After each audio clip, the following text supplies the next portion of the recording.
Hello and welcome to the second in the series of videos that I'm making titled Building Word Power. In these videos, the attempt is to make young people, especially those who are in high school and college, to improve their vocabulary or at least get the inspiration to explore, discover, and understand words. One of the root words that we had talked about last time was about women. This word gyne means women. Gyne is a woman and andro is a man. So obviously the study and the treatment of diseases affecting reproductive systems of a woman is gynecology, and the same for a man is andrology. And similarly, the government run by women is called as gynarchy or gynocracy. And the government run by men, of course, andrachy or androcracy. Robots shaped like women are called gynoids, and robots shaped like men are called androids. And if it looks like a woman, it is a gynoid, and if it looks like a man, it is an android. As you would have noticed, the one on the right side, Android, is also the name of the software for mobile phones that Google had developed.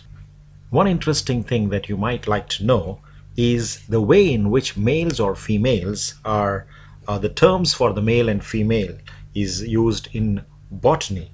You know, when you study about the plants, leaves, flowers and stuff like that. Female and male, because each flower has parts of the body of the flower with both male and female characteristics. For example, pistil is the female reproductive part of a flower. It is that long central part of a flower that extends from the ovary, usually in the center. And stamen is the pollen producing male organ of a flower, which consists of an anther and a filament. If you look at this flower that you have here, you can see that this yellow portion here that you see is the pistil. It is that female part which has stigma, style, ovary and ovule. Whereas these other things that you see here, anthers or filaments, these ones are called stamens. So stamens are male and pistils are female in a flower.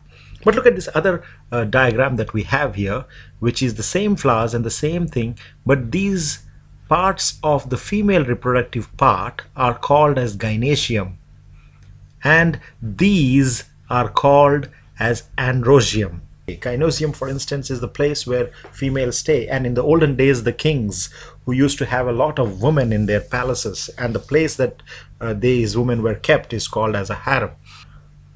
Androecium, in the botanical terms, it is all those stamens that are there in a seed plant together called as androecium.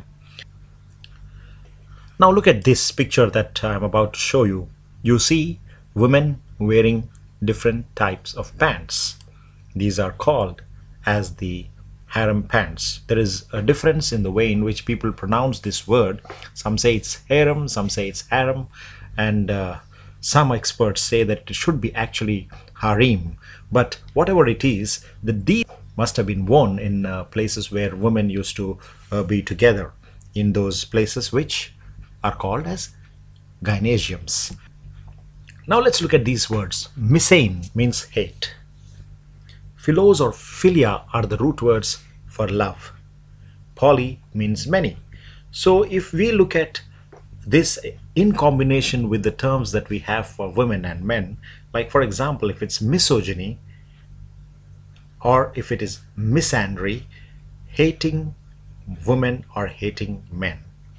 Now if it is phylogeny and philandry, obviously it means loving women or loving men, as the case may be.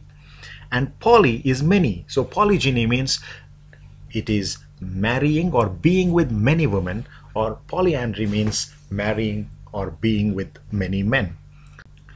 So a philanderer is a man who throws away money and spends lavishly to go after women. He could be called a Lothario, a womanizer, a libertine, or a debauchee.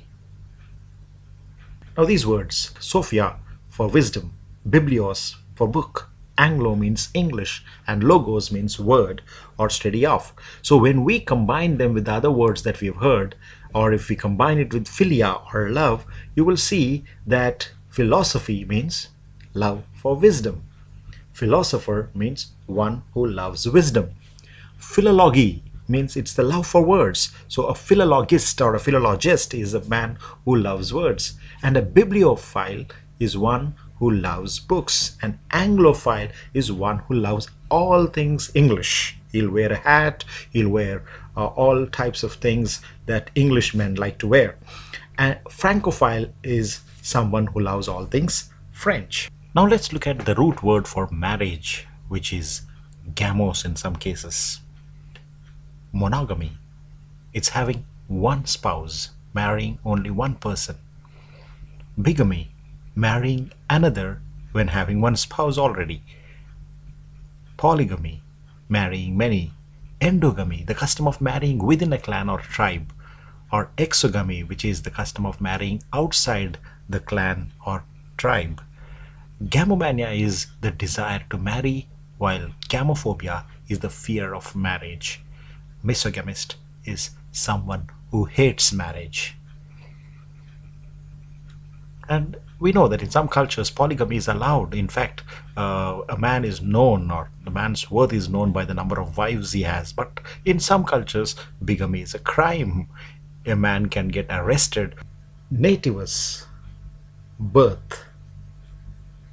Natal, related to birth. Nativity is the process or circumstances of being born.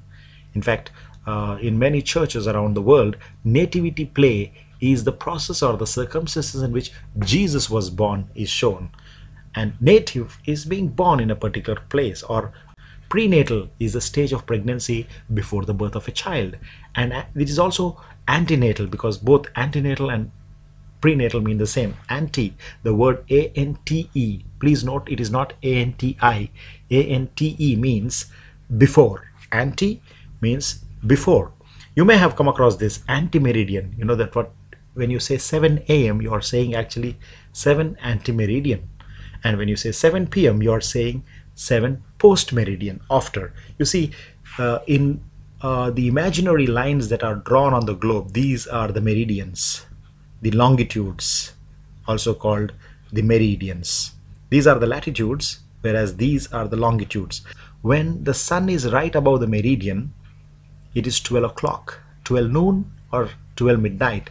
But when it is before or after, we call it anti-meridian, before afternoon, and post-meridian, after noon. So, upstairs is to stand opposite or against. It is from this, because the midwife is the one who stands in the middle or against the woman and helps deliver the baby, that the word obstetrics came about. Obstetrics is now the health profession or medical specialty that deals with pregnancy, childbirth, and postpartum period, including the care of the newborn.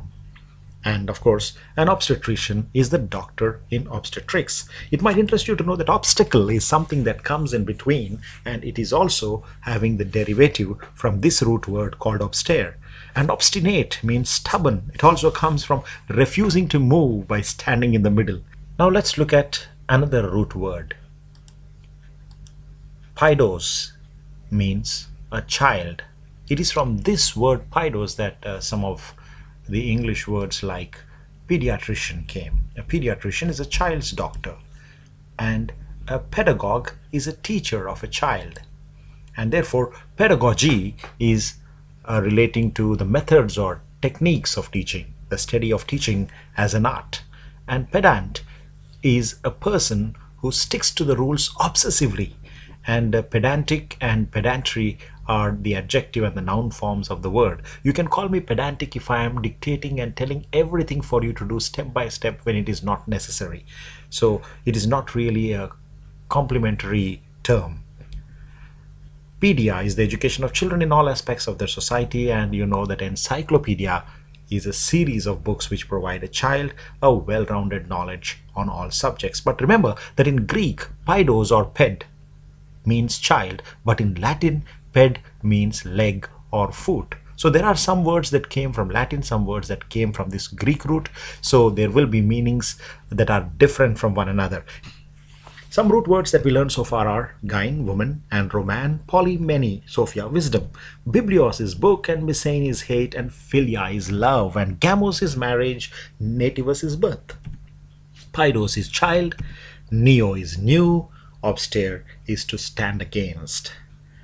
And some words from the roots we heard. For example, neo is new and natal is birth. So neonatal means related to newborns.